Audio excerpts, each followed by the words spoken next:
What's up, everyone? You know who I am. I'm the man with the plan, Jack Slater. Yeah, you're the comic outlaw. And I'm dropping a what if, and it's what if Punisher had killed Daredevil. Yeah. We're exploring another Frank Castle what if, y'all. So I hope your seats are in the upright position, because we're about to take the hell off. Yeah. Let's rock and roll. Now, you're seeing here like a Kingpin kind of handling business, doing what Kingpin does, kind of getting rid of snitches, getting rid of other members of the crime family, just basically taking care of business. Now, we're going over the what ifs, and the Watcher kind of introduces us, and he basically lays it out, what if the Punisher had killed Daredevil. Now, this is a while back in maybe the 70s, where they first encountered each other. And like most superhero anti-hero contacts, they have a fight and then they end up working together. Well, this one, he kind of shoots him. He's too close to the ledge, and Daredevil just falls off. And his identity is revealed as Matt Murdock. And at the funeral, he gets an unexpected visitor, Spider-Man. And Foggy Nelson lets him in, kind of lets him know what's going on.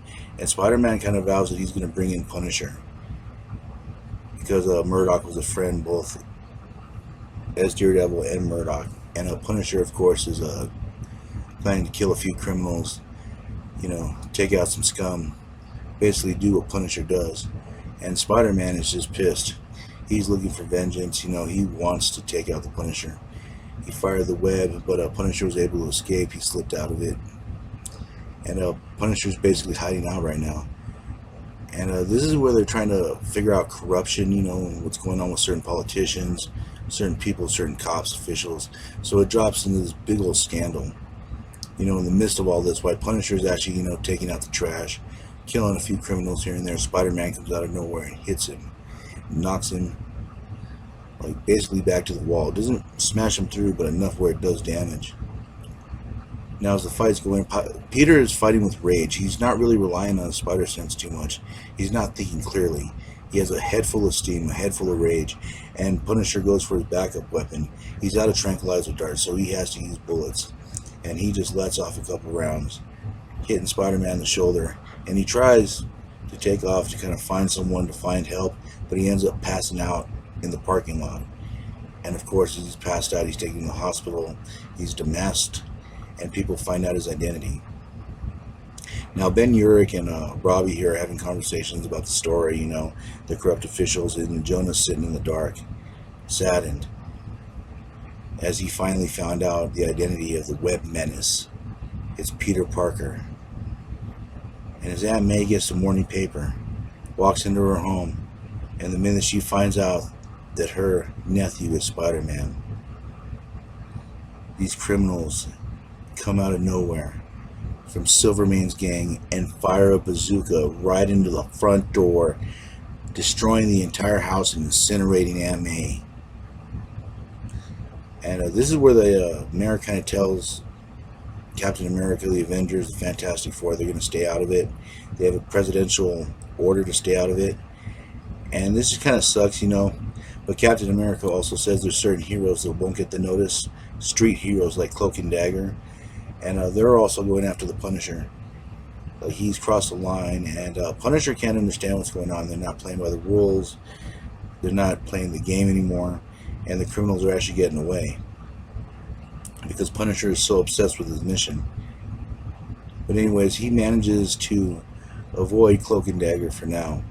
He jumps in the water, and of course, Punisher is a lot like Batman in the sense that he always has a contingency plan, especially if he scouts out locations before. And of course, Punisher did have a contingency plan. There was a deep dive equipment, oxygen for him to run away and fight another day. He's avoiding all the street level heroes now. And of course, as they do this corruption scandal and everyone's kind of trying to cover their own asses, the way politicians do, another politician rises, and it's interesting. Ben Urich is trying to get to the bottom of everything, as is the rest of the Daily Bugle, but they can only do so much. And now everyone seems to be lost at this point. But out of nowhere, someone gets shot. one of the main reporters, one of the main people that have been so instrumental in trying to bring these criminals down, has been taken out. And yes, this was part of the plan. As this new politician kind of arises, and he starts saying these sweet words, as Punisher finds the snipers and he takes them both out. And this is just a great picture of him just coming down on them with a vengeance. Because Punisher is the police, the wrath of God, and the Marines all rolled into one. And I love how he just comes in and he just gets a confession just by reputation alone. And this is another thing that he has in common with Batman. They fear him. They fear him enough to let him know what's going on. They're in the midst of a crime war. A crime war that a certain kingpin is winning. And all the heroes being kind of like banished from New York is actually played into his hands. But there's one hero that is waiting for him who has escaped. And it's Peter Parker. He's escaped from the hospital. Finding out his Aunt May is dead, he wants revenge and he's out for blood. This time there's no mercy. Peter jumps for Punisher and he's using full strength and he's beating the brakes off of Frank Castle. Now Frank Castle will just do what he can do to survive. I mean, he's relying on his martial arts pressure points, because Peter is not thinking clearly at all. And he grabs Punisher, and Punisher right now is a punctured lung. He's pretty beaten up, black eye, broken ribs. And he calls out to Parker for just a minute, tells him to listen to him, and he stops. And then Frank takes advantage of the moment and shoots him right in the back, killing Parker and surviving. Now, as the new mayor comes in, you find out that he's in the pocket of Kingpin, which is no surprise that he masterminded this whole thing. Punisher comes in with a knife, ready to kill them all. And Kingpin just swats it away, grabs Punisher by the neck. He's had so much damage inflicted upon him, he can't really do anything.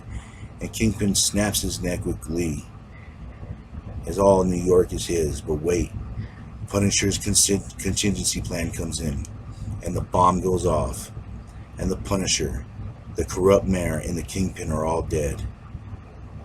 And yes, Frank had finally got his man and closed down the crime syndicate.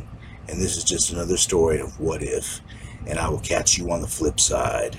Yeah.